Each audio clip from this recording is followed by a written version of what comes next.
Mãe, agora é a nossa oportunidade. Vamos sair de casa agora mesmo. O Antônio tinha acabado de sair de casa com a sua habitual voz serena, dizendo que ia trabalhar. Foi logo a seguir a isso. Quando olhei para trás, o meu filho Tiago, que devia estar sentado na cadeira de rodas, estava de pé. Tinha uma mão apoiada na parede e o corpo balançava ligeiramente, mas os seus olhos olhavam diretamente para mim. Consegues pôr-te de pé? E o que queres dizer com sair de casa? Devia ser uma manhã igual a todas as outras.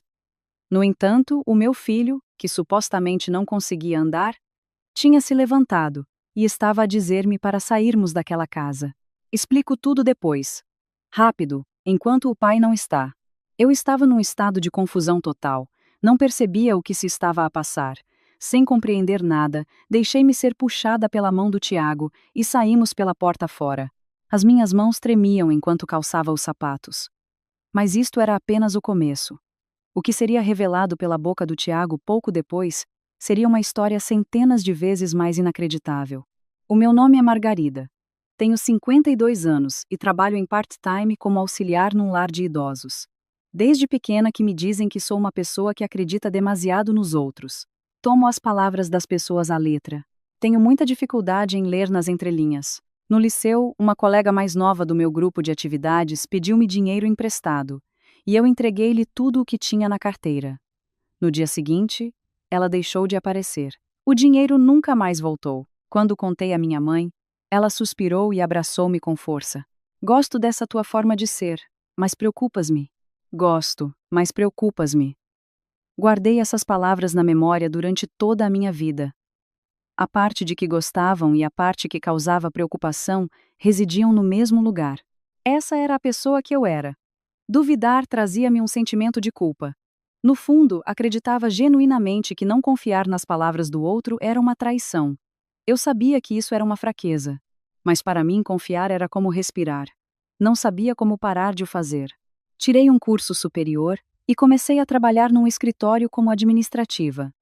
Nunca recusava o trabalho que me pediam. Aceitava fazer horas extraordinárias.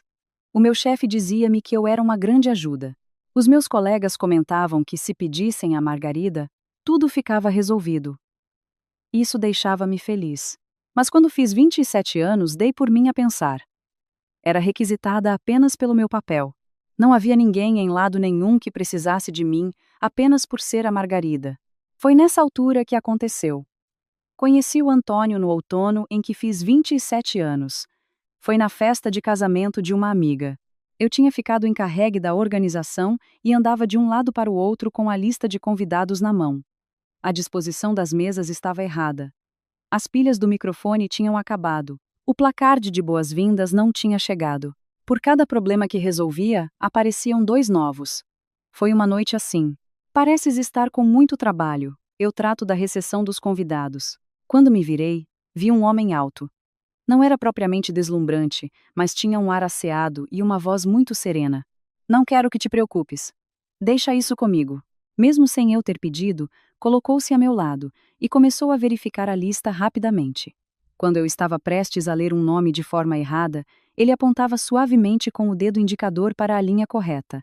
Não levantava a voz, não me apressava. Apenas movia as mãos de forma silenciosa e precisa a meu lado. Quando a festa terminou, todos os problemas da recepção estavam resolvidos. Bom trabalho. Foi cansativo, não foi? Dizendo isto, entregou-me um copo de papel com um galão bem quente. Era uma noite de novembro, e as pontas dos meus dedos estavam geladas. O calor do copo espalhou-se lentamente da palma da minha mão até ao braço. Ah, ainda me lembro daquela temperatura. 25 anos depois, os meus dedos ainda se recordam do calor daquele galão na noite fria. Os nossos amigos também comentavam o mesmo. O Antônio é tão calmo e honesto. É perfeito para a Margarida. Trocamos contactos no caminho para casa. Na plataforma do comboio, o Antônio disse casualmente que se tinha divertido muito e perguntou se não queríamos ir jantar um dia destes. O nosso primeiro encontro foi num restaurante tradicional perto da estação. O Antônio sentou-se à minha frente, abriu a ementa e sorriu. Quando pedi um bitoque, o Antônio pediu exatamente o mesmo. Queres o mesmo? Sim. Se foi o que a Margarida escolheu, de certeza que é uma boa escolha. Era uma conversa banal. Mas ter alguém a dizer que confiava nas minhas escolhas era uma novidade absoluta na minha vida. Tinha sido sempre eu a confiar nas pessoas. Nunca tinha estado no papel de alguém em quem confiavam. A mão com que segurava o garfo parou por um instante. O molho fervilhava no prato. Mesmo depois de começarmos a namorar, a tranquilidade do Antônio nunca mudou. Era sempre ele a escolher o local dos encontros. Não quero que te preocupes, por isso já tratei da reserva. Os bilhetes de cinema também eram comprados por ele. Não quero que te preocupes, já marquei os nossos lugares. A conta era sempre paga por ele. Não quero que te preocupes, esta refeição fica por minha conta. A frase era sempre a mesma. Não quero que te preocupes. Cada vez que ele dizia essas palavras, a pequena ansiedade dentro de mim desvanecia-se. Não precisava de pensar. Não precisava de escolher. Se deixasse tudo nas mãos dele, tudo correria bem. Lentamente, fui tomando cada vez menos decisões por mim mesma. Passei a esperar que o Antônio decidisse em que restaurante íamos comer ou como íamos passar o fim de semana. Uma vez, uma amiga comentou comigo: Margarida, ultimamente já não dás a tua opinião sobre nada. Será? Eu estava apenas a confiar no Antônio. Qual era o mal de confiar? Pensei nisso e deixei as palavras da minha amiga passarem-me ao lado. Um dia, ao regressarmos do cinema, estávamos parados numa passadeira perto da estação. Tínhamos acabado de entrar em dezembro e as luzes de Natal das árvores balançavam ao vento frio. O vento estava tão forte que o meu cachecol quase voou. Sem dizer uma palavra, o Antônio mudou de posição para me proteger do vento. Foi apenas um pequeno gesto. Mas, ao olhar para as costas dele, pensei que aquele era o homem que me iria proteger sempre. A luz do candeeiro de rua caía sobre os ombros do seu casaco. Do outro lado daquelas costas não havia vento nem frio. Quando completamos um ano de namoro, o Antônio disse com a sua habitual voz serena: Margarida, vamos casar. Comigo ao teu lado, nunca mais terás de te preocupar com nada. Até as palavras do pedido de casamento eram uma extensão do seu bordão habitual. Não hesitei. Se confiasse neste homem, tudo ficaria bem. Com essa única certeza no coração, assinei os papéis do casamento. Casamo-nos ao fim de um ano de namoro. A cerimônia foi num pequeno restaurante. Nas fotografias que uma amiga nos tirou, o Antônio sorri serenamente o tempo todo. A seu lado, eu estava a chorar um bocadinho. Não era de alegria. Era de alívio. Já podia ficar com esta pessoa para sempre. Já não precisava de andar perdida. A nossa nova casa era um apartamento T2 em Odivelas, a 15 minutos a pé da estação. Na noite em que terminamos de desfazer as caixas das mudanças, o Antônio colocou as 2 cadernetas bancárias em cima da mesa da sala. Podes deixar as questões de dinheiro comigo? Não quero que te preocupes, por isso trato eu de todas as chatices. O Antônio, que ocupava um cargo de chefia numa empresa de construção civil, era bom com números. Quando chegava o dia do ordenado, abria a caderneta e mostrava-me: este mês conseguimos poupar este valor. Ele anotava as despesas da casa com uma caligrafia meticulosa. Alimentação, eletricidade, seguros, estava tudo dividido por categorias e, no final do mês, ele verificava tudo com o saldo bancário. Até lhe entreguei o dinheiro do meu trabalho em part-time, porque ele disse que seria mais fácil gerir tudo junto. Não questionei nada. Afinal, o Antônio era melhor com números. O Antônio era muito mais organizado. Não havia necessidade de eu me intrometer. Uma vez um casal amigo veio visitar-nos à casa. A minha amiga perguntou-me: Margarida, é o Antônio que trata das vossas contas todas? A amiga fez uma cara de surpresa. Tudo? Não tens uma conta tua? Devias ter algum dinheiro teu guardado. Mas eu respondi com um sorriso largo. Não faz mal. Eu confio no Antônio. Ainda hoje me lembro da cara que a minha amiga fez ao ouvir aquelas palavras. Uma cara de quem queria dizer alguma coisa, mas engoliu as palavras. A expressão daquela amiga e a expressão que a minha sogra viria a mostrar mais tarde tinham algo de semelhante. Os primeiros 2 anos foram verdadeiramente tranquilos. Aos fins de semana, íamos os dois ao supermercado. O Antônio carregava o cesto e eu escolhia os legumes. O Antônio caminhava sempre atrás de mim. Olhava para as cenouras que eu tinha escolhido e sorria, dizendo que tinha feito uma boa escolha. Na caixa registradora, era o Antônio que tirava a carteira. Não precisas de te preocupar. Sempre que ouvia essas palavras, sentia-me segura. Num dia do nosso terceiro ano de casados, abri a gaveta do quarto sem pensar muito nisso. Era onde guardávamos os documentos importantes e as apólices de seguro. As cadernetas bancárias não estavam lá. As duas tinham desaparecido. Voltei para a sala e perguntei ao Antônio: Olha, não encontro as cadernetas bancárias.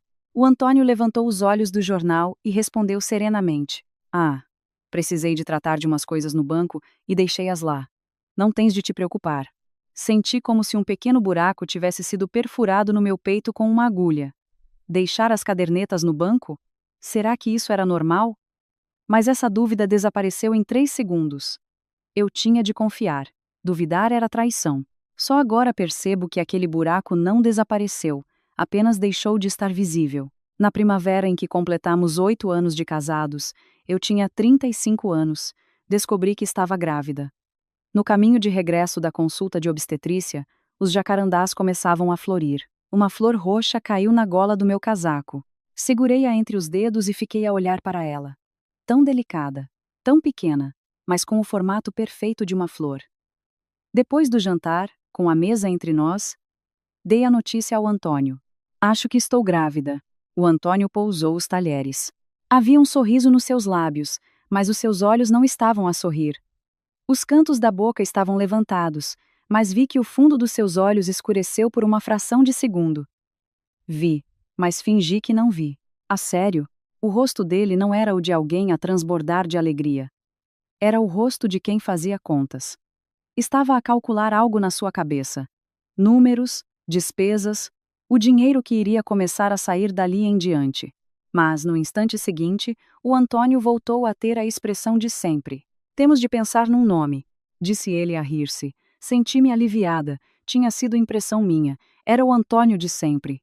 Nessa noite, já deitados na cama e com a luz apagada, a voz do Antônio quebrou o silêncio do quarto escuro. As despesas vão aumentar. Foi como se murmurasse sozinho para o teto. Fiquei de olhos abertos a olhar para o teto escuro. A respiração do Antônio, adormecido a meu lado, ouvia-se a um ritmo regular. Nunca tinha sentido tão distante de mim uma pessoa que dormia tão tranquilamente a meu lado. Na manhã seguinte, o Antônio estava a fazer a sua habitual omelete com a mesma cara serena de sempre. Se for menino, que nome devemos escolher? E se for menina? Ao ver o Antônio falar de forma tão animada, fiquei descansada. Mas agora percebo que aquelas palavras sussurradas na noite anterior eram os seus verdadeiros sentimentos. O seu coração a nu, que de manhã ele voltava a tapar com o seu clássico "não quero que te preocupes". O Tiago nasceu numa manhã fria de dezembro. As contrações começaram às 2 da manhã. No táxi, suportando a dor que me parecia partir os ossos das costas, apertei a mão do Antônio, que estava a meu lado. O Antônio apertou a minha mão em silêncio. A mão dele estava quente, e pensei: está tudo bem. Porque esta pessoa está aqui. Está tudo bem. Quando saí da sala de partos, o Antônio estava no corredor à espera. Encorajado pela enfermeira, segurou o Tiago nos braços, e os seus braços tremiam ligeiramente. É tão pequenino. Foi só o que disse, enquanto tocava suavemente com o dedo na bochecha do Tiago. Ao ver aquela imagem, chorei. Este homem tinha se tornado pai. Aqueles dedos pequeninos, a temperatura morna do corpo, o cheiro a leite. Quando segurei o Tiago contra o peito, pareceu-me que o mundo inteiro encolhera e cabia ali. Desde que tivesse este menino, não precisaria de mais nada. Acreditei seriamente nisto. Na primeira semana, o Antônio chegou sempre cedo à casa. Mudou fraldas, ajudou a dar banho, e quando o Tiago chorava à meio da noite, pegava nele e caminhava pelo corredor. A partir da segunda semana, recomeçou a fazer horas extraordinárias. Tenho imensos projetos acumulados. Não te queria preocupar, e por isso não disse nada. Mas o final do ano é uma altura especialmente caótica. Na terceira semana, começou a chegar a casa quase todos os dias depois das 11 da noite. O meu dia a dia com o Tiago passou a ser assim. Às 3 da manhã, acordava com o choro. Pegava no Tiago no quarto escuro. Verificava a fralda. Não estava suja. Dava-lhe leite. Não bebia. Embalava-o. Não parava de chorar. Continuava a embalá-lo de pé. 10 minutos. 20 minutos. 30 minutos. Quando finalmente se acalmava e o deitava no berço, voltava a chorar. Aquele maldito botão nas costas do bebê. Pegava nele outra vez. Os meus braços formigavam. Os meus ombros estalavam. Mas não o podia pousar. Se o pousasse, ele voltava a chorar. Ficava encostada à parede, de pé, e perdia os sentidos de exaustão. Acordava com o som do choro do Tiago. O Tiago estava a chorar nos meus braços. Eu tinha adormecido de pé. Olhava para o relógio. 4:30 da manhã. Faltava 1 hora para a próxima mamada. Aquela hora parecia uma eternidade. De manhã, recomeçava um dia exatamente igual. Amamentar, fraldas, embalar, chorar. Amamentar, fraldas, embalar, chorar. Era uma repetição sem fim. Olhava para o calendário e não sabia que dia da semana era. Deixava a televisão ligada. Não absorvia nada do que via. Apenas queria ouvir vozes humanas, a voz de outro adulto que não eu. Quando tinha sido a última vez que tivera uma conversa decente com o Antônio? Ele chegava à casa depois das 11 da noite. A essa hora, eu já tinha adormecido de exaustão. De manhã, o Antônio saía de casa antes de mim. Já nem sequer nos cruzávamos. Para nos cruzarmos, tínhamos de estar no mesmo caminho. Estávamos a tornar-nos duas pessoas diferentes que apenas partilhavam a mesma casa. Um dia, depois de adormecer o Tiago, deixei-me cair no chão da sala.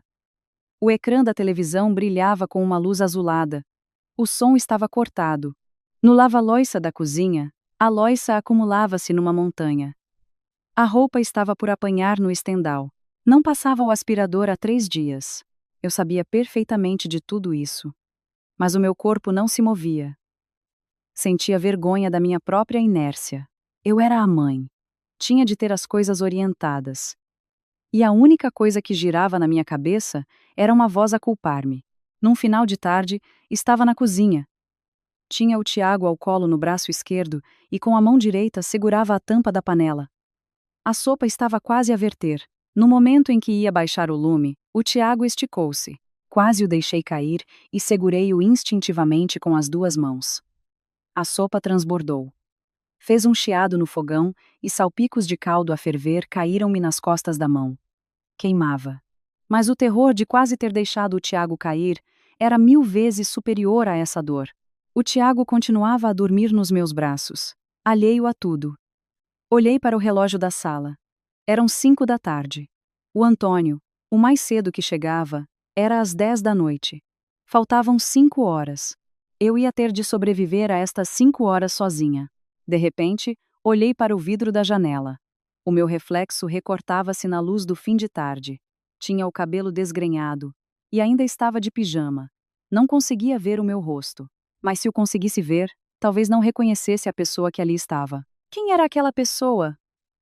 Por um instante, pensei genuinamente nisso. Num dia de fim de semana em que o Antônio estava em casa, o Tiago começou a resmungar. Eu estava na cozinha a lavar os biberões. Tinha as mãos cheias de espuma. E não conseguia ir logo lá. Desculpa. Podes pegar nele um bocadinho? O Antônio pousou o telemóvel no sofá e pegou no Tiago. Andou com ele ao colo pela sala durante uns 10 minutos. O Tiago não parava de chorar. O Antônio disse com a sua voz serena: ele não se cala.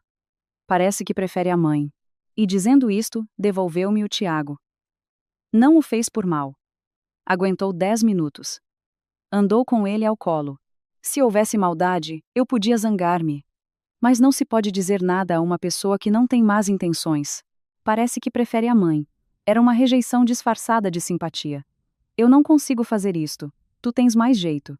Por isso, faz tu. Eu percebia que era isso que ele queria dizer. Percebia, e não disse nada. Era o que tinha de ser. Eu era a mãe, afinal. Nessa noite, depois de deitar o Tiago, olhei para o espelho da casa de banho. Os meus lábios estavam secos e a descamar. Quando tinha sido a última vez que me tinha maquilhado? Quando tinha ido ao cabeleireiro pela última vez? Quando tinha sido a última vez que alguém me tinha chamado pelo meu nome? A senhora Margarida, a esposa, a mãe. Ninguém me chamava Margarida. Eu estava a dissolver-me dentro do papel de mãe, a perder os meus próprios contornos. E não tinha com quem falar sobre isso. O Antônio andava sempre ocupado.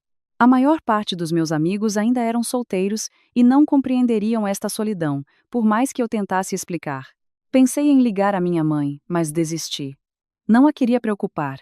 No momento em que essas palavras me saíram da boca, parei de repente. Aquele era o bordão do Antônio. Eu própria estava a usar as mesmas palavras. Mas aquela sensação de estranheza rapidamente se afundou no fundo da minha exaustão. Não tinha tempo para pensar naquilo. Amanhã ia ter de acordar às 3 da manhã de novo. Dormir era a única coisa que importava agora. Estava no limite. Já tinham passado 3 meses desde que o Tiago tinha nascido. Quantas noites tinha conseguido dormir de facto? O meu corpo pesava como chumbo e sentia um nevoeiro na minha cabeça. Até a conta mais simples de somar me fazia hesitar por um instante. Naquele dia, o Tiago não parava de chorar desde manhã. Tinha-lhe mudado a fralda. Tinha-lhe dado leite. Tinha-o embalado. Fizesse o que fizesse, não parava de chorar. Não há nada que nos leve mais ao limite do que um choro cuja razão desconhecemos. Eram 10 da manhã, e eu estava sentada no chão da cozinha. Tinha o Tiago deitado no meu colo e não conseguia mexer-me. O som do choro ecoava em círculos na minha cabeça. A luz fluorescente da cozinha parecia mais branca e intensa do que o normal. Os pratos do jantar da noite anterior ainda repousavam no canto do lava-loiça. Não os consegui lavar. Na noite anterior, já não tinha energia para isso. Peguei no telemóvel. Marquei o número do Antônio. 3 toques, 4 toques, 5 toques. Desligou-se. Liguei outra vez. Desta vez atendeu ao segundo toque. Podes vir para casa um bocadinho mais cedo hoje? Só por hoje. A minha voz parecia não me pertencer. Desculpa, hoje é impossível. Não te queria preocupar, mas há aqui um processo que nunca mais acaba. Do outro lado do telefone, ouvi o som de um teclado a ser batido. Um som seco e rítmico. O som dos dedos do Antônio a avançarem noutro trabalho chegou-me aos ouvidos pelo auscultador. Mas consegues aguentar as pontas, certo? Sendo tu a Margarida, tudo se resolve. Não estava resolvido de forma alguma. Era por não conseguir aguentar que eu estava a ligar, mas essas palavras não me saíram da garganta. Sim. Consigo aguentar. Desliguei a chamada. O Tiago continuava a chorar no meu colo. 30 minutos depois, a campainha da porta tocou. Quem poderia ser aquela hora? Arrastei o meu corpo pesado até a porta de entrada. Abria. Era a dona Lourdes, a minha sogra. Trazia um saco de compras do supermercado numa mão e estava a fechar o guarda-chuva com a outra. Tinha um olhar severo. Uma voz brusca. O Antônio ligou-me. Pediu-me para vir ver como estavas porque a mulher estava pelos cabelos. O estúpido do meu filho podia muito bem ter vindo ele à casa. Desde o casamento que a minha sogra sempre tinha sido uma figura assustadora para mim. Quando fui apresentada pela primeira vez, ela olhou-me de alto a baixo com um olhar penetrante e disse: Tu és boa demais para o teu próprio bem. No nosso casamento também sorriu pouco. E sempre que nos víamos no Natal, perguntava se estávamos a gerir bem a casa. Não me lembrava de a ter ouvido dizer palavras simpáticas.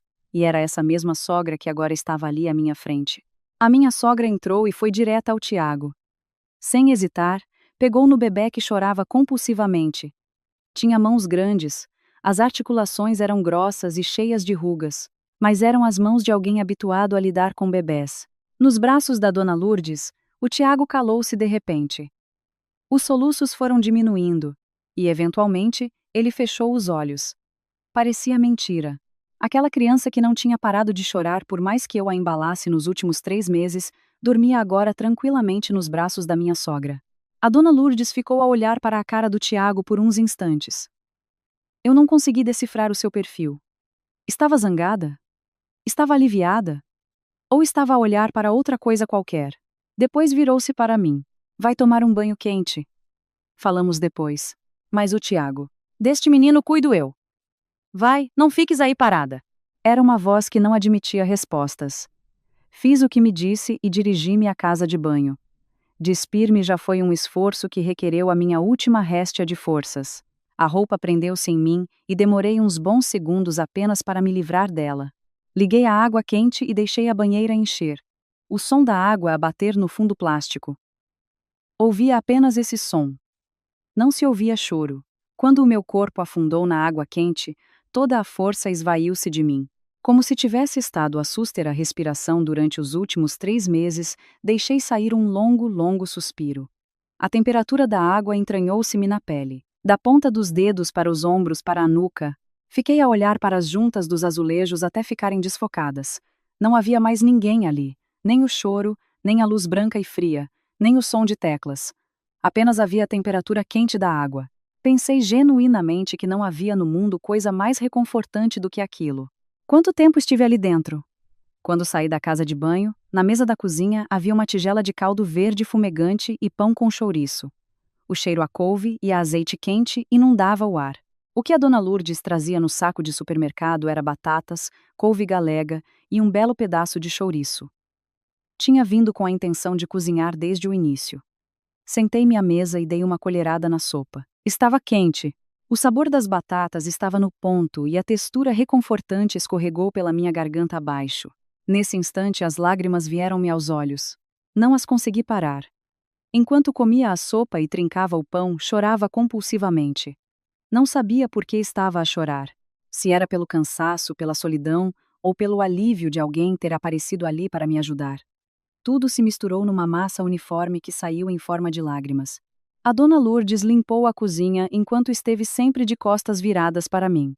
Não olhou para trás. Enquanto eu não acabei de chorar, ela manteve-se assim. Apenas se ouvia o tilintar dos pratos e dos talheres. Curiosamente, aquele som era-me incrivelmente apaziguador. Haver alguém ali. Apenas esse simples facto era uma tábua de salvação. Quando se preparava para ir embora, a calçar os sapatos na entrada da casa, a minha sogra deixou escapar um comentário. "O meu filho, como é que ele anda ultimamente? Parece que tem muito trabalho." A minha sogra parou com as mãos nos atacadores dos sapatos. Levantou ligeiramente o queixo por um segundo. Ia dizer algo, mas calou-se. Abriu a boca uma vez e tornou a fechar. "Tu és boa demais para o teu próprio bem." Lá vinha de novo aquela frase. Era algo que ouvia continuamente desde que nos tínhamos casado. Nessas alturas achava que era uma indireta. Que ela implicava comigo.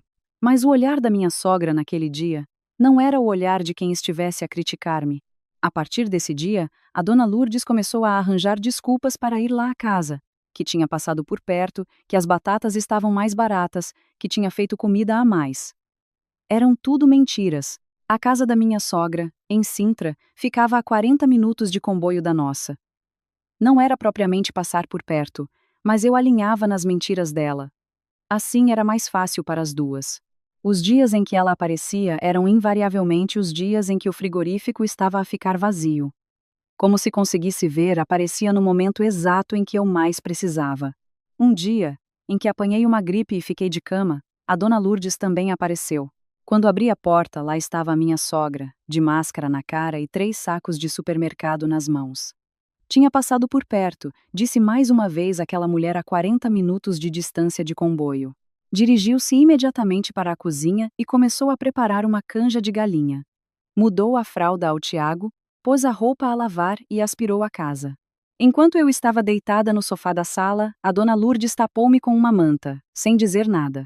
Quando acordei, na mesa da sala havia um prato com canja tapada com película aderente, um bife grelhado e uma maçã cortada às fatias. A minha sogra já lá não estava. Tinha deixado um recado na cozinha. "Aquece a canja e come." O Tiago dormiu até ao fim da tarde. A roupa já está apanhada. Era apenas isso. Não dizia as melhoras nem volto em breve. Uma letra brusca. Como é que ela sabia? Eu nunca lhe tinha dito na vida que gostava da comida com pouco sal. Ela tinha reparado. A minha sogra esteve sempre atenta a mim. Não usava palavras. Não dizia, vai ficar tudo bem ou deve estar a ser difícil. Mas comunicava tudo através das suas ações. Eu estou a olhar por ti.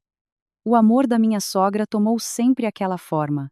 Quando o Tiago passou dos 10 anos, tornou-se frequente vê-lo ao lado da avó na cozinha. A dona Lourdes ensinou o Tiago a preparar o arroz branco.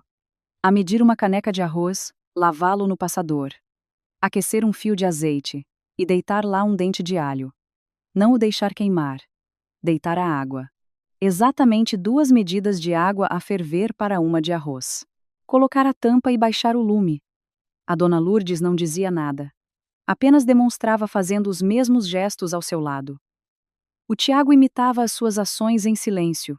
Um dia, o Tiago tirou um croquete do frigorífico antes da hora de jantar e fez de conta que não se passara nada. A dona Lourdes não se virou para trás. Mantendo-se de costas para ele, disse apenas uma frase: "A avó detesta mentiras." Foi apenas isso. Não gritou com ele, nem o pressionou. Apenas transmitiu um facto. O Tiago esteve em silêncio durante uns momentos, e depois decidiu abrir a boca. "Desculpa. Fui eu que comi." A dona Lourdes assentiu, sem se virar. Bastou isso. Acabou ali. Foi por volta desta época que o Tiago começou a preparar o jantar para quando eu chegava do trabalho. "Mãe, hoje fiz-te uma jardineira."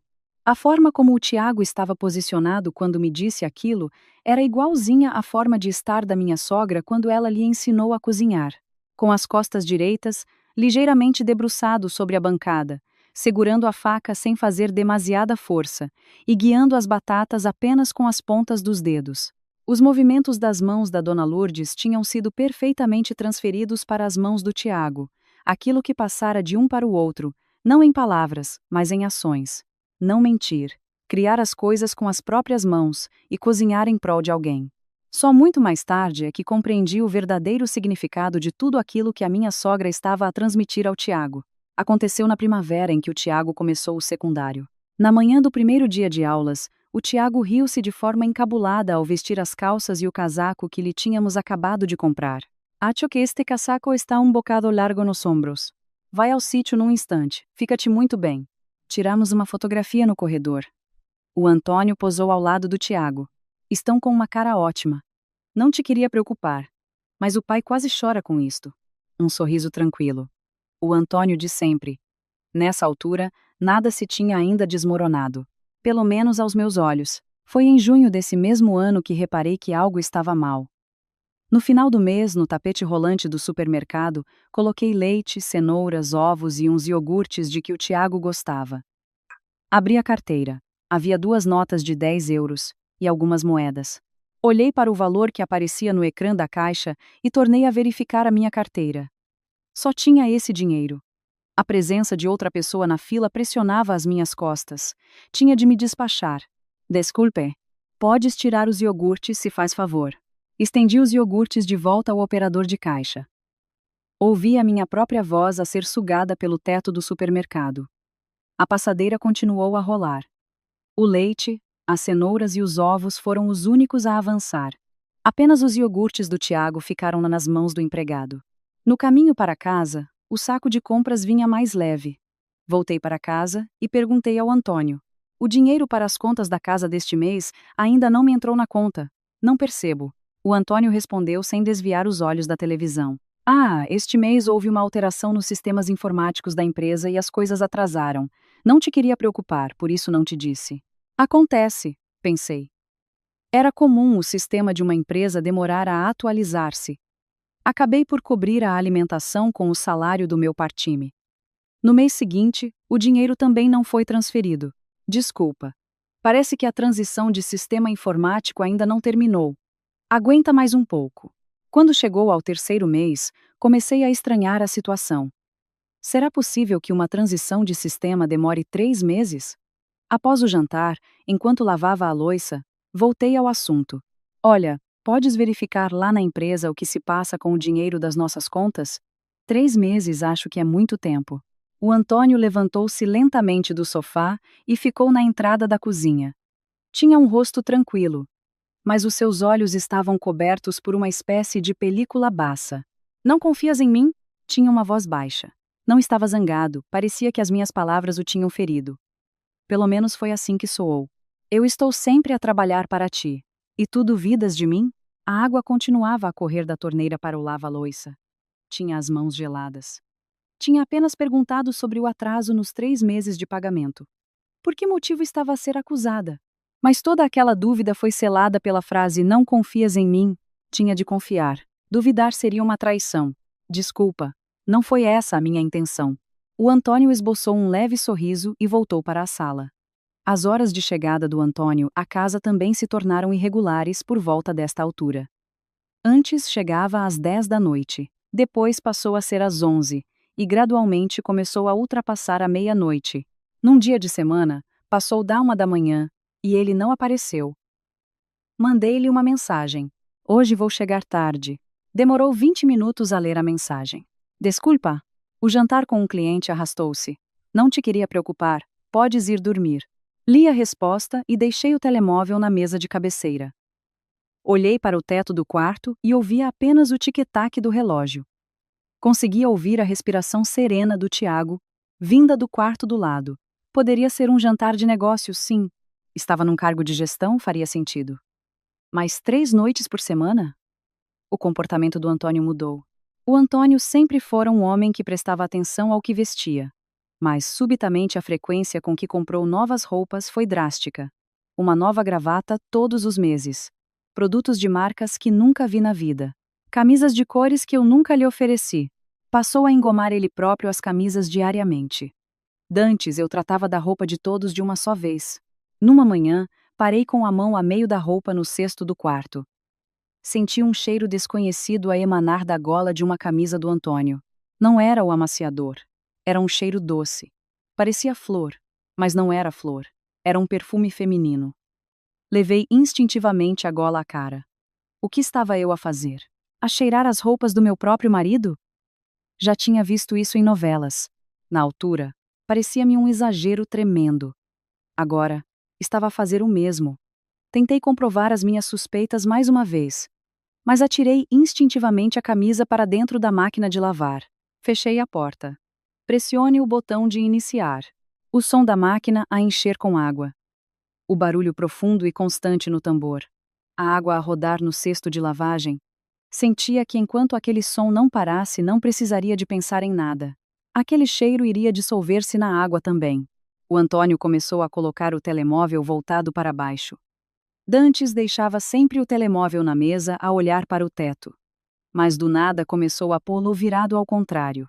Assim que o ecrã dava luz por uma notificação, levava-o consigo para a casa de banho. O sorriso quando voltava era o mesmo de sempre. Passou a tomar banho logo que chegava à casa, como uma rotina apressada. Dantes tomava banho depois do jantar, mas agora dirigia-se imediatamente ao chuveiro. Vinha suar bastante, dizia ele, apesar de estarmos em novembro. Estava tudo à vista de todos. Cada pormenor parecia insignificante por si próprio. Mas tudo apontava para a mesma direção. E eu não queria saber o que me aguardava nessa direção. Um dia, enquanto o Antônio estava na casa de banho, reparei no telemóvel na mesa.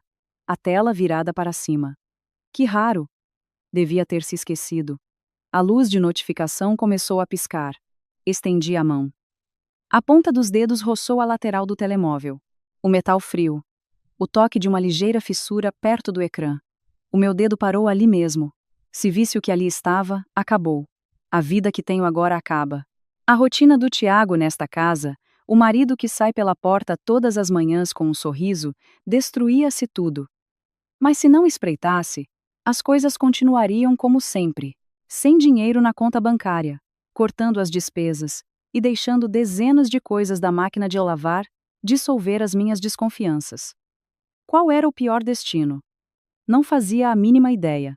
O som do chuveiro batia nos azulejos. Quando é que se tornara hábito para ele desaparecer na casa de banho logo que metesse os pés em casa? Suado em novembro. E pareceu-me que esteve lá durante uma eternidade. Afastei a minha mão de lá. Sentei-me no sofá e agarrei no comando. Não prestei atenção a nada do que passava na televisão. O terror do que não se sabe foi superior ao meu medo do que lá pudesse estar. Mas se eu abrisse os olhos e visse, tudo ruiria. Não saberia como enfrentar o dia de amanhã. Conseguia criar o Tiago sozinha? Iria aguentar o custo de vida? Como na minha idade. Então decidi continuar com os olhos bem tapados. Estava certa de que a tempestade havia de acalmar. Mas a tempestade não acalmou de facto. Enquanto os meus olhos estavam fechados, ela continuou a devorar silenciosa e firmemente tudo ao meu redor. Aconteceu quando o Tiago fez 15 anos, na primavera. Era sábado, e eu trabalhava no turno da manhã do lar de idosos. Quando finalizei a refeição dos residentes, estava a vestir a minha bata na sala dos funcionários, e o telemóvel tocou. Era um número desconhecido, e parecia ser de fora de zona. Estou? É a Margarida. Daqui fala do Hospital Garcia de Horta. É a mãe do Tiago? O meu braço parou a meio da manga do casaco que estava prestes a vestir. O seu filho estava a tentar atravessar um cruzamento com a bicicleta e foi atropelado.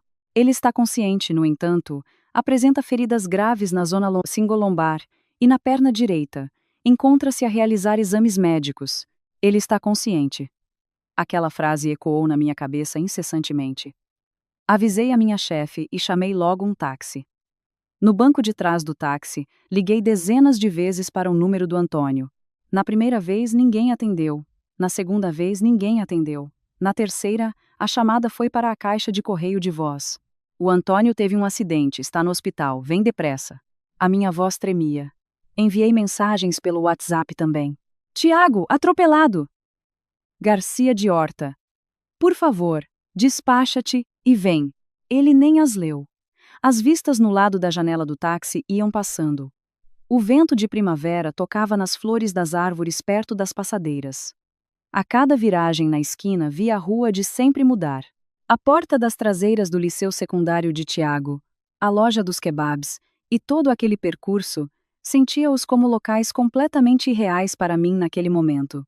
O mundo continuava com a calma diária enquanto as paredes do meu interior colapsavam bruscamente. Cheguei ao hospital, dei os nomes na recepção e fui conduzida a um corredor por uma enfermeira perto dos gabinetes de tratamento.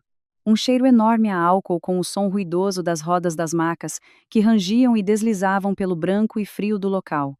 Sentei-me nas cadeiras tubulares da espera. As mãos apertadas não controlavam as oscilações do meu corpo sobre os meus joelhos trêmulos. Vi o ecrã. Nem sequer visualizado pelo pai. 10, 20, 30 minutos. Múltiplas batas brancas e azuis desfilaram e passearam perante a minha face pálida, e no entanto não paravam. Apenas esperava que alguém me desse algo mais para me confortar. Tentava mentalizar a cara do Tiago de manhã, ao sair porta fora, enquanto levava a sua mochila, e desapareceu pela curva com a bicicleta. Até logo, vou indo, disse a última vez com aquele seu sorriso. Agora aquele sorriso devia estar lá na Marquesa e fechado por um médico. O ecrã sem a palavra visto. Apareceu um médico e questionou-me. É a mãe? As contusões e fraturas centram-se na parte de baixo do osso da perna e da canela direita que se fraturaram, a pelvis levou um choque contundente. Graças a Deus a cabeça não apresenta traumas, contudo ficará na cadeira de rodas por alguns meses até recuperar na íntegra. Cadeira de rodas. Aquelas 3 palavras esmagaram o meu cérebro como chumbo atirado do 10º andar do prédio. Quando vi o Tiago numa cama, as pernas estavam imobilizadas por ligaduras e cimento. As nódoas negras estendiam-se-lhe nas têmporas à esquerda. Nas bochechas, o vermelho da tintura do antisséptico que evidenciava a cor gasta do rosto de Tiago que fazia contraponto com as mantas limpas. Tiago, estás bem? Doi? Tiago ficou parado e imóvel, apenas focou no teto branco e murmurou. Estás a tremer. Tu própria tens a cara amarela, pareces doente, mãe, eu estou fino. Quase chorei. Sentia-me impotente. Mordi os lábios e sentei-me devagar junto dele pegando-lhe na mão direita. Estava gélida e o soro pingava as gotas lentamente pelas agulhas do catéter venoso. O pai já foi avisado, vem já. Tiago não abriu o lábio sequer, mantinha-se fixado apenas em não fechar os olhos na parede e teto. Passou 1 hora. Finalmente chegou uma resposta. Estou fora, não posso ir para já, amanhã de manhã dou um pulo ao hospital. O meu queixo tremeu com os dentes a baterem um contra o outro ao ler isto. Fora. Não posso. Amanhã venho. O teu filho sofreu um embate tremendo numa estrada em Lisboa, e o pai disse isso? O meu polegar vacilou com as lágrimas. Atrás das cortinas brancas no cubículo em frente, uma mulher tentava confortar por telefone dizendo: Sim. Eu cuido disto, amor. Correu bem? E nada para temer. Fiquei de cabeça baixa sem poder digitar algo que expressasse a repulsa que tive por aquelas palavras. Amanhã. E não apareceu de facto no dia a seguir, tal como eu não esperava. 2 dias decorreram e abriu lentamente o quarto aparecendo com fato negro, a camisa abotoada, penteado perfeito e os cordões de cabedal limpos das poeiras da rua. Estava ali na figura clássica serena. Pousou na entrada sem pânico. Estás melhor, meu pequeno? Desculpa-me. Tive umas chatices por causa da empresa. Não queria que te preocupasses com nada. Peço desculpa não ir antes. Falava devagarinho, e na mesma toada diária de sossego sem nervos. O Tiago ficou inerte sem encarar. A parede manteve a mesma atenção da parte do filho ao rejeitar contactar a vista com o Antônio. "E como vai a recuperação?" perguntou depois. Tive eu de replicar na ausência do miúdo. O tornozelo, o osso quebrado com gesso branco e as passagens pelas fisioterapias. Antônio colocou as mãos sobre os ombros gélidos do rapaz à despedida. Ele não terá qualquer sequela. Estes acidentes num miúdo jovem passam rápido, repara. Tiago sequer tirou as mãos de cima com o Antônio e manteve aquele mesmo não ser, do teto de cama, como se estivesse apenas eu na sala com ele. O pai e não pai parecia uma assombração imperceptível a voar pelo teto para Tiago. No lugar deste cobarde compareceu logo depois a minha sogra. Apanhou comboio de manhã desde Sintra pelas estações todas da linha, um autocarro e lá esteve no quarto pelas visitas. Escutei perfeitamente as passadas de saltos nos mosaicos brancos a dirigirem-se firmemente com urgência sem parar. Pousou a cadeira com as mãos fortes, cheias de rugas velhas onde colocava também a do Tiago, no conforto suave e familiar do aperto calado que ela partilhava nele. Ambos silenciados na cama de maca partilhavam olhares, o mesmo carinho comunicacional. Mais tarde vi que os seus lábios também contornavam o tremor do corpo face às mazelas na cara do Tiago com arranhões, e a dona Lourdes tinha as pálpebras muito avermelhadas sem pingarem choro algum ao invés. O que era? Ira, amor ou vingança? Naquela dona Lourdes ríspida estava tudo evidente no seu peito de que aquele seria o marco que devia proteger sem hesitar. Na manhã posterior, quando ela voltara ao lado da linha para Setúbal, Tiago cochichou perante a luminosidade pela janela de sol que a iluminava. "Mãe, eu percebo perfeitamente o teu esforço solitário que estiveste a fazer e suportar por nós os dois até hoje. Eu comprometo a fazer este processo todo do tratamento, mas parem com esse sacrifício calado. Tu e eu. E não tens de sofrer tu mais." Fiquei petrificada a gelar desde as solas e não reagi com palavra àquelas respostas vindas de um filho. E nem deveria perguntar porque ali o seu pilar cedeu por compaixão e vergonha no estado a que caí também em fragilidade pela solidão. Eu sentia que aqueles olhos do jovem caloiro que iniciava secundário não era mais o garoto a falar da mochila, mas sim de uma atitude mais grave sobre alguém determinado a proteger-nos a qualquer preço do pesadelo calado pelo qual rastejamos com as minhas ingenuidades passadas. E eu via apenas aquele vazio do mistério sobre de quem me estava a proteger aquele jovem. Por aquela madrugada entrei pelas escadas sozinhas do bloco à casa deserta e apagada. Estava tudo desligado, tirando aquela chávena de café ainda pousada perto da louça pela manhã da tragédia. Tentei guardar alas nas estantes, mas fiquei paralisada. E retirei das portas embaixo e das mobílias as minhas gavetas recônditas onde escondera algo precioso daquele matrimônio há anos de silêncio do cativeiro cego que cometi. A carta selada com os códigos PIN do meu cartão de cidadão e os próprios documentos essenciais. Ao assumir tudo financeiro com aquele seu bordão da preocupação e passaportes dos dinheiros e afins, a ele eu reiterei o meu dever cego por ali.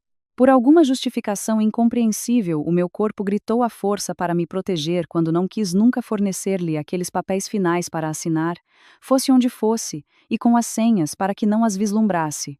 Confirmei ali sob a luz fraca de noite nos dedos gélidos que aquele último escudo manteve ali naquelas páginas pequenas seladas nos plásticos azuis dos cartões sem rasurar. O peso monumental na gaveta, esquecida por longos 25 anos sem abrir, lá estivara sem tocar-lhe em nada nas minhas ignorâncias, em o amar cega aos atrasos da casa ou odores da camisa de seda, com as cores que desconhecia lavadas diariamente para o mar esquecido, com a porta daquela máquina aos domingos. Frios do inferno silencioso dos meus olhos cerrados e medrosos. De chorarem sem parar sobre aquele lar. Arrecadei nos envelopes a folha aos arquivos perdidos de novo noutra caixa escondidas onde jamais passara a procurar.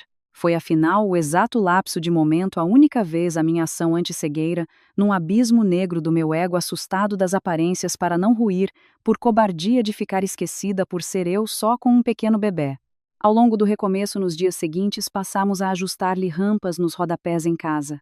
O corrimão e as barras laterais do autoclismo da casa de banho pela cadeira em si, e troquei também o estrado pela minha própria modesta pensão laboriosa pelo idosos onde juntava.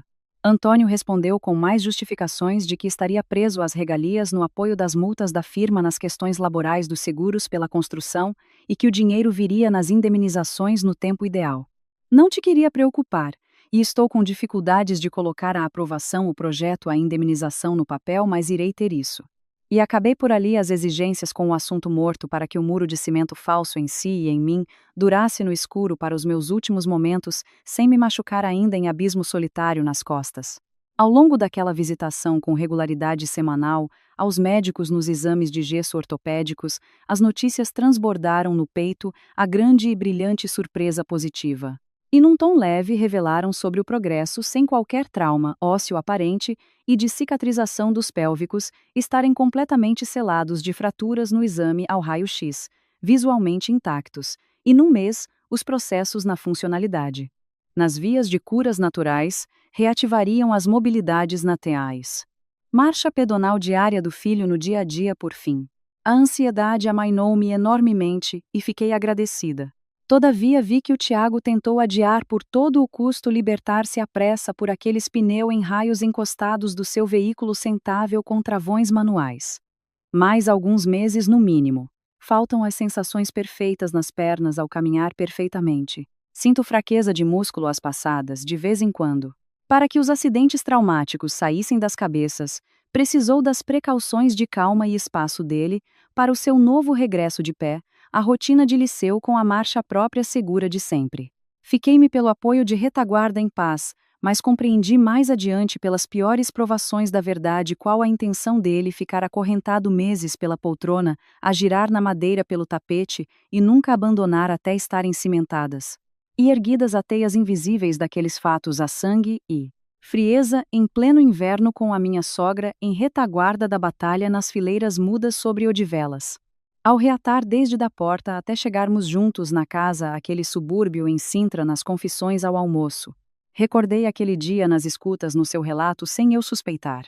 Era sexta depois da física no liceu com regresso da tarde pelo mesmo caminho banal do cruzamento, eu já subira pelos passeios rotineiros das calçadas, ao pedalar os trilhos nos pneus nas ciclovias, pela mesma toada regular das três sem falhas nenhumas, a desviar daquele pó no asfalto com calor soalheiro brilhante. Estacionei a ver se avançava e o verde passava, mas quando foquei na outra extremidade dos passadiços, pela rua paralela no outro peão defronte, estava algo familiar pelas suas estaturas, ao ombro pela sua veste formal, clássica na pessoa. Era do lado de fora das vitrines com publicidades e neon coloridos dos anúncios nos cantos, no salão de jogos, nos lados em que via o pai ladeado, de uma figura elegante das roupas vibrantes ao casaco, de uma mulher na faixa das idades da mãe. Mas sorriam as gargalhadas altas, rindo à vontade perante os sons barulhentos nos caça-níqueis naquele estabelecimento ao cruzarem braços. E aquele lado aberto sem limites no rosto descarregado num encanto vibrante em si com sorrisos rasgados, não era o reflexo calado da face, mansa ao sofá sem ruga de estresse e sossego inerte à casa, mas alguém ali extasiado pelo dia em luz, natural num passadiço pelas compras, e fumo. Era de uma proximidade diamante sem a mínima fronteira nas formalidades.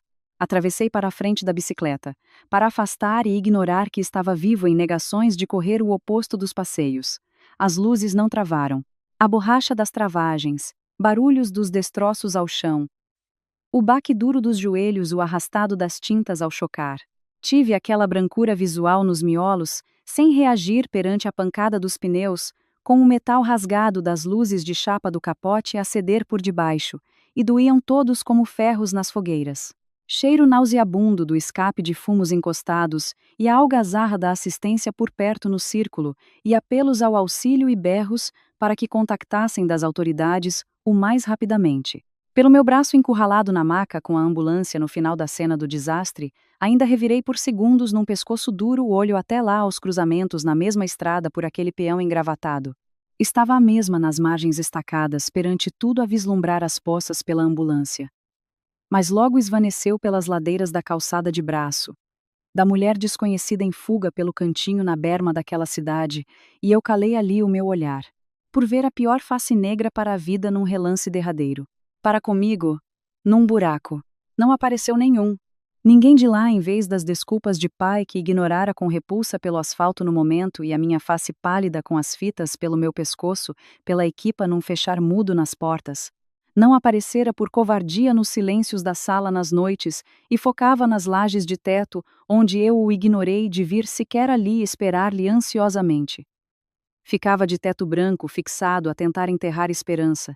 Uns breves momentos posterior, eu no quarto pus em interrogatório indireto a espremer num tom brando a questão para ele que observara o noticiário ao jantar com a faca da sobremesa à mão e as frutas pelas tigelas na comodidade tranquila do puta.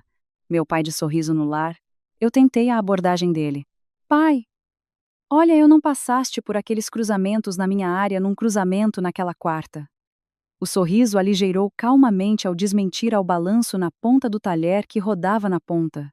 Eu de manhã passei ao meu departamento com chefes numas reuniões de cimento. Não queria que te preocupasses, que também me ficas a imaginar. Mas andei um bocado soterrado das propostas em cima das costas, mas passará. Que ideias disparatadas as tuas de imaginar isso. A palavra não queria que te preocupasses a máscara fria. Rasgou nos cortes de uma tesoura pelas unhas nos olhos dos miúdos pela noite a deitar, quando ficara nas marcas escondidas naquele sorriso plácido de covardia e dissimulação. Do vazio perante aquele abandono cínico em dor cravado. Ao chocar pela viatura na fuga, pela estrada para o hotel, as sombras, pelas mentiras falsas, contadas a mim, da nossa segurança diária. As repulsas das aparências da responsabilidade em esconder do filho nos abandonos cínicos, ao deixar do cruzamento vazio com sangue aquela amante para o outro lado de tudo. Mentiroso de tudo escondido com aquele verniz de segurança irreal à porta.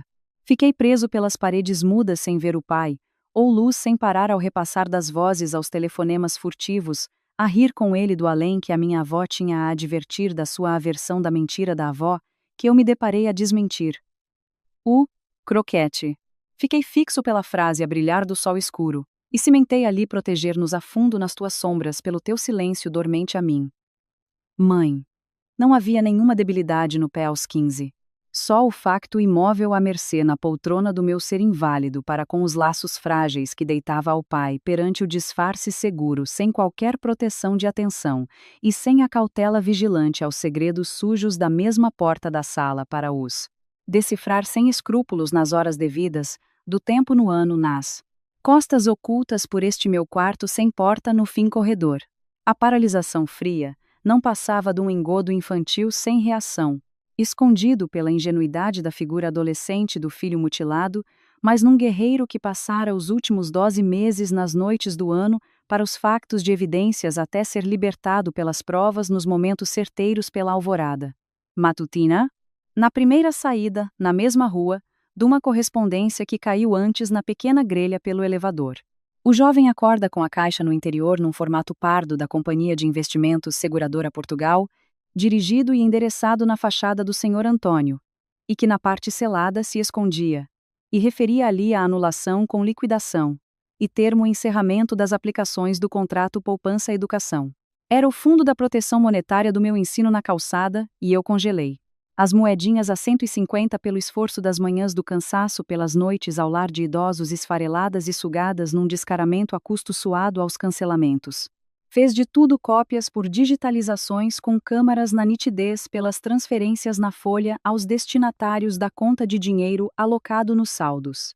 O silêncio aos alarmes foi só colocar nas caixas novamente antes da meia hora às 7 em que pisava na porta de banho dos pequenos instantes, na lavagem pela cara do sujeito que lhe assombrava nos papéis, nos ecrãs, onde a palavra dos processos passava para arquivo no fundo digital de evidências do quarto e escondido do sol no ecrã negro, e de manhã voltava no meio da sala calada para continuar as rotinas lentas silencioso. De câmara às mãos, os calçados suspensos sem eco nas tabuas sem ruídos das pressões a rolar, sem piscar e recolocar cartas nos cantinhos ocultos pelas pressas das dívidas, por liquidar com atrasos em multas pela caligrafia berrante encarnada em urgentes, nas devoluções a liquidar com avisos de penhora ao fiador dos extratos que sumiam e ultrapassavam, aos zeros redondos imagináveis na sala, aos consumos nas casas de apostas por meses. A dissolução do seguro do fundo por morte pessoal liquidado silenciosamente, O risco dos tribunais pelo acerto das letras finais e hipotecas da residência para execuções hipotecárias, com perigos pelas 3 multas dos ordenados por meses. Em todos a captura cronológica pelo fotograma dos meses nos destinatários das cartas na rotina seca, fria e impassível sem um gemido, e lágrima tal a exata replicação silenciosa a temperar ao longo das margens pela fervura nos tempos dos pratos por fazer a avó, com calma sem força na cebola. Mas a cumprir os movimentos contínuos nos anos da prova no escuro e os dias à chuva. Manteve distâncias seguras. E para mim que passava apenas de conflitos habituais da idade da fase da puberdade e juventude, na sua atitude pela mudez que lhe encerrava em falas para lhe distanciar das paredes emocionais numa fachada para se precaver de fugir a qualquer ódio que demonstrasse e disfarçasse numa casca, nas palavras sim e não. Para os jantares? E Antônio dizia: é as fases dos miúdos, não te aflijas a preocupar com as dores da puberdade. Tudo nas desculpas serenas à noite para mim num encobrimento nas caras do demônio sem chifres pelas noites nos abismos com aqueles narizes dos perfumes estranhos. Semelhança horrível nas sorrisadas das fugas à beira a qual o Tiago partilhava para com um telemóvel trancado no telefone, por desabafar a avó pela chamada secreta. A avózinha. Ouça lá. Tem de ficar alerta. Não aguento de segurar os silêncios disto pelas provas.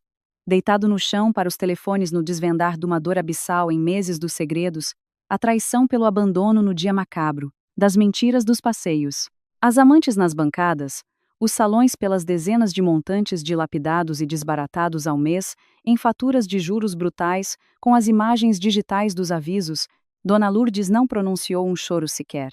E da sala daquela parede ouvira-se longos zumbidos ao baque das correntes dos ventos das suas emoções a contê-las, para lhe sussurrar: tem cautela. Cimenta as pistas e evidências digitais aí sem cederes ao choque a ninguém nas reações na fúria em vão, acumula e aguarda o amanhã, sem desviar no processo com a mãe e deixa a salvo. Não podemos abrir tudo agora. Para a encurralar num buraco ela precisa dos corredores soltos pelas retaguardas seguras. Aguenta-me lá os barcos. Do além não sei, e Tiago não soube, mas eu vejo o ressoar de um rasgar de alma no cimento e das costelas esmagadas, por constatar a verdadeira destruição, em forma de uma semente vil, escondida nos ossos de ventre daquela mãe sobre um ser, em dissimular-se nos panos das desculpas cobardes e frívolas, um embrião maligno da dor, nela escondida sem desculpar-se pela destruição aos piores infernos na própria herança do apelido, a fazer as vítimas nela, a morrer nos escombros sem fim, aos escombros perante tudo até desabar aos pés, nela, de olhar para o vácuo negro do defunto retrato no velório sem tempo, e palavras por minutos esquecidos pela cadeira sentada de olhar para fora, onde não chorou sequer uma gota sobre o ar frio.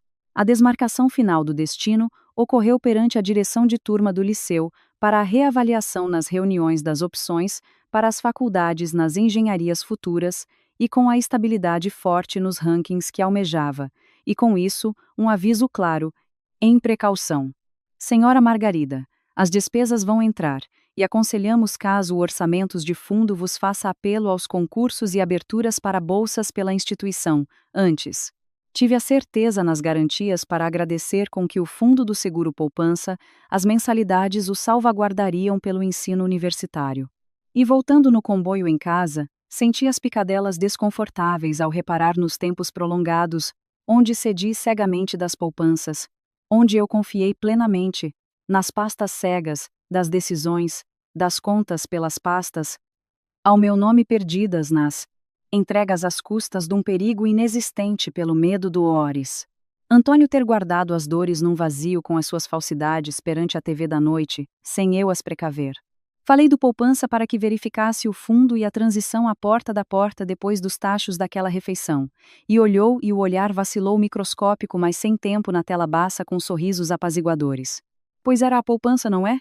Não quis estar a criar alaridos para não andares num tormento da ansiedade e receios em vão, para que possamos passar para, aliás, a melhor opção nos ganhos dos juros pelo fundo. As quantias nos colegas do sistema aos investimentos estão ao melhor resgate para nos cobrir, as coisas retornam para breve. E eu que pouco entendia de uma lei do rendimento, acabei perante um ignorante nas palavras e num abismo abismal em crer. No fim disse que, sendo assim, estarei agradecida à segurança dos teus tratamentos, à idiotice sem freios, em ser o carneiro das mentiras atrás, num engodo infantil sem pudor de traições nas ilusões, sem um sentido palpável pelo erro que encobri. Na minha paz, e mentira em paz cega. No limite num precipício, negro perante as costas num tiago na fechadura com escombros no rosto. As lágrimas cortadas pelo murro surdo. Tudo anulado por ti.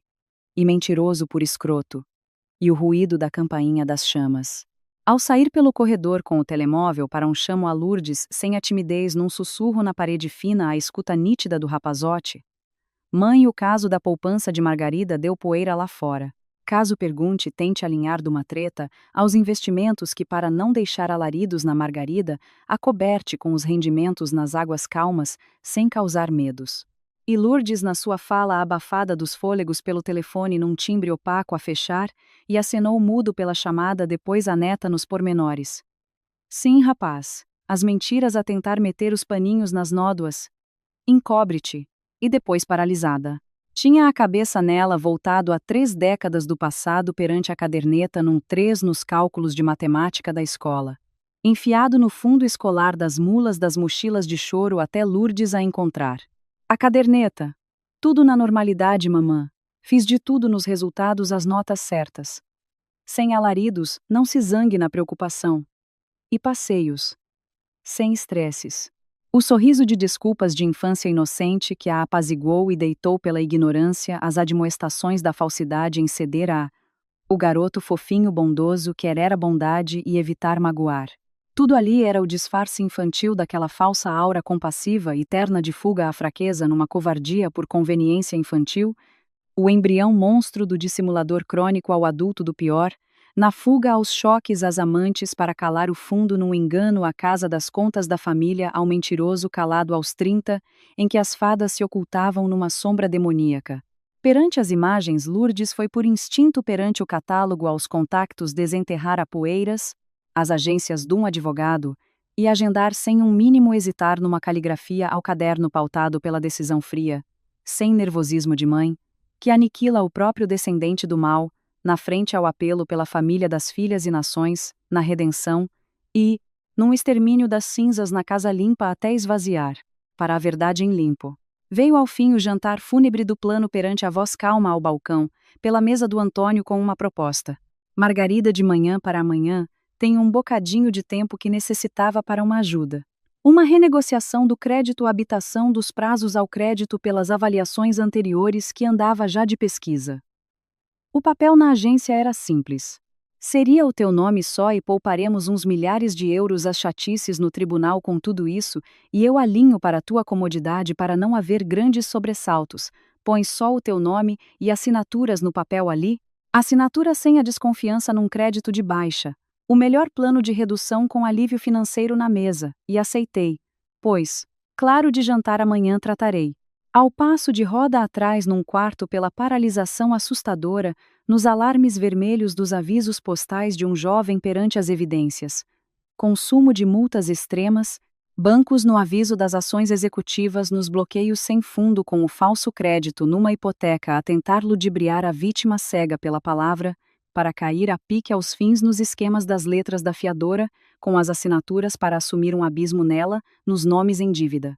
Numa penhora com dívidas, a falência pura nela a levar a mãe da pobreza de esmolas por tudo em casa com as fraudes ao crédito, pela falência do falso fiador que fugira nas mentiras caladas e que ia executar amanhã nas penumbras. Tiago chamara em calafrios de medo a avó pelas mantas com segredos surdos em alarme sem um grito e ofegante de noite pela farsa mortífera às fraudes. Lourdes ouviu sem hesitar. As respirações a abater. Não assinas em hipotecas algumas. Ele deitou-lhe de mão de fiadora a levar a bancarrota de mãe pelos pés, numa farsa diabólica, até vos empurrar pelo chão. Eu tratarei. Com o advogado estamos para aí às espera e não se assinam de papéis em nenhum dos instantes.